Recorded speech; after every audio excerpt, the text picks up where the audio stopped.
Now I want to create project same as this project. What is the meaning of the same as?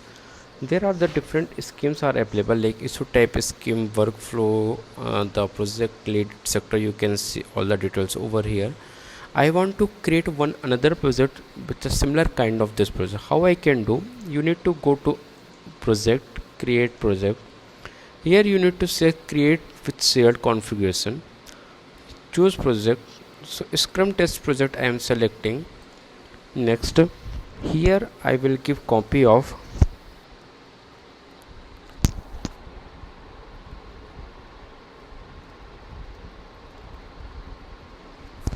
You can see I am giving the different name and different key.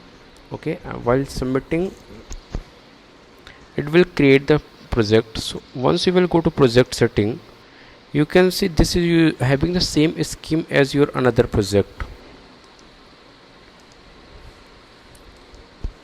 If you will see over here, both are using the same scheme and all those details.